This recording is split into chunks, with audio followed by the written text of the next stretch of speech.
Temporary stitching, otherwise known as basting, is a very important part of constructing well-made garments. The first type of temporary stitching or basting stitching we're going to discuss is thread tracing. Thread tracing is a type of basting that is used to mark a garment for stitching, for locating certain areas on a garment. For instance, the center front of a garment must be marked in some manner, and we mark it with thread tracing. The specifics of thread tracing is this. You must have a long stitch and 2 short stitches, or on the right side of the garment, a space, lots of space with 2 little markings. When you come to a cross line, if you're marking the center front and perhaps a waistline, you must locate that cross line very clearly on the right side, so you know where the intersection is. I'll do some thread tracing for you. And this is what you do. 2 little pickups, sometimes no more than 1/8 of an inch. When thread tracing, do not put a knot at the end of your thread. Leave a space of 1 inch to 1.5 inches and pick up 2 more stitches. You continue that along the entire front of the garment. Now, in order to make sewing faster and easier, one does not have to pull the entire length of the thread through at every stitch. One can take a few stitches, pull through some thread, let it rest, and go on until you have shortened the thread considerably. Then, laying the fabric down, hold gently and pull your thread through. This is our thread tracing. Now, occasionally one has to mark notches or cross marks, and we mark them with a tiny running stitch. We would also keep this in the family of thread tracing. In this manner, one can mark your cross marks, clip off your threads very closely, and the cross mark is indicated on the right side of the garment. Occasionally, one has to thread trace curves, an armhole, a waistline, a neckline. At that point, one can use a type of basting we call uneven basting, which I will refer to shortly. But in this manner, one can make a very easy curve by taking a small stitch and a long stitch. And this would be another way of marking your garment.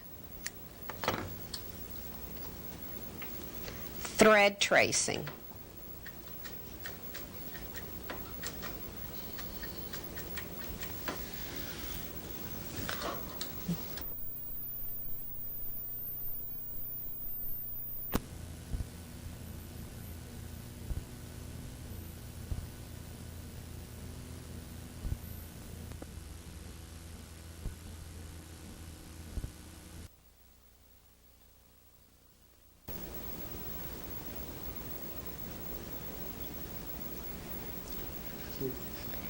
Even basting. Even basting is done when joining two pieces of garment together for stitching and or fitting. One first pin bastes, and pin basting is placing the pins in a line according to the design of the seam, making sure that the pins are all going in one direction with the head of the pin in the direction pointing towards the direction you are going to be stitching. If you are left-handed, you would put the head of the pin from the left to the right. Right-handed puts the head of the pin from the right to the left. If you're going to just pin baste and then machine stitch, your pins always must be placed with the head of the pin pointing, the point of the pin pointing towards the sewing needle. We're going to baste. The pins have been placed along the seam line. The basting is going to be stitched right next to the seam line. A small knot is all that one needs on the end of your thread. And we stitch taking up even stitches. That's why it is called even basting. And the even stitches are approximately 3/8 of an inch in length.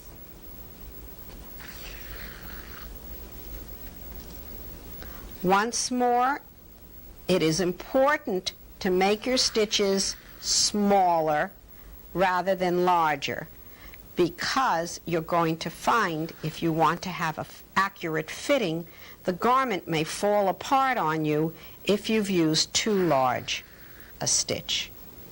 You baste, continue basting to the end of the seam. Of course, if you are basting a very, very long seam, you're going to have to cut your thread, tack it, cut it, and join on to another thread, which is perfectly acceptable. Never, ever make your threads so long that they tangled up while you're stitching. When you come to the end of your seam, you take a hand back stitch, we call it, back stitching, as opposed to machine back stitching. And you take a small stitch, and that sort of ties up your thread. You clip it off, and you're ready for a fitting. And this is called even basting.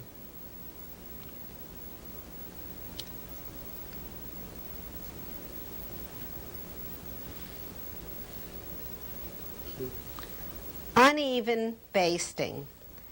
Uneven basting is used at the bottom edge of a hem to hold the hem in place for the final finishing of your hem.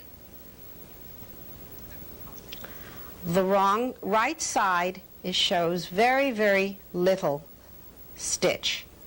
In fact, one can actually try on and show a garment if it is just basted in this position. The wrong side shows a longer stitch. With the hem turned up, you uneven baste anywhere from 3/8 to 1/2 an inch away from the folded edge. Taking small stitch and a large float, a small stitch, a large float, one bastes across the bottom edge of a hem. This will also hold the hem in position if the hem need be pressed before stitching. When finishing this basting, one also takes a small tack. Uneven basting may also be used as a thread tracing substitute. uneven basting.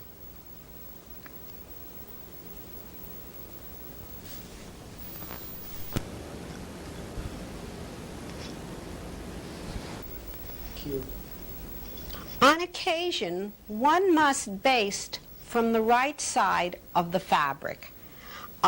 Joining plaids is a good example. And one still has to baste in order to stitch the garment effectively, but we still have to see what it looks like. And with plaids, there's a certain amount of slippage that takes place. The first thing one does is pin one seam line over the other from the right side. Then, with your thread, slip your thread through the fold of the fabric. And if you notice, I have pinned perpendicular to the seam, as opposed to the usual pinning parallel to the seam. Slip your needle behind and through the fold of your fabric. In this manner, you may be able to stitch the whole length of the seam by basting from the right side of the fabric. Occasionally, one has to actually slip baste while the garment is on a dress form. Care must be taken that you keep your seam lines lined up and that the needle actually slides through the fold of the fabric.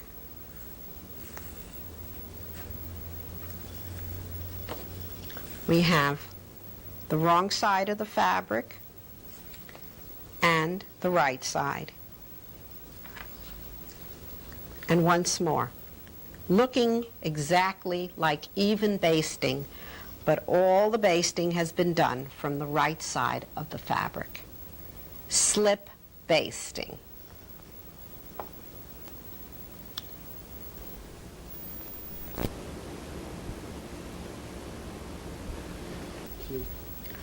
On occasion, one must machine baste. Using the largest stitch on the sewing machine, you baste your seams. In that manner, you can take a quick fitting. There is some danger to this type of basting in that when your basting stitch is removed, you may leave residue in the garment, residue of your basting thread. At the same time, you may find that holes remain in the garment. You must be very sure of yourself in basting with machine basting. It is very simple to remove this type of basting. Of course, hand basting is very easy, but this takes a little bit more doing. With the bobbin thread intact or the bottom thread intact, clip your top thread every few inches. Then gently pull on the bottom thread,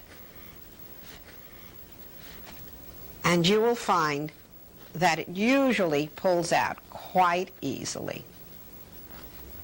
So you can remove your basting. You have to go back once more and remove all the excess threads on the right side. But as you can see, these stitches leave an imprint. Machine basting.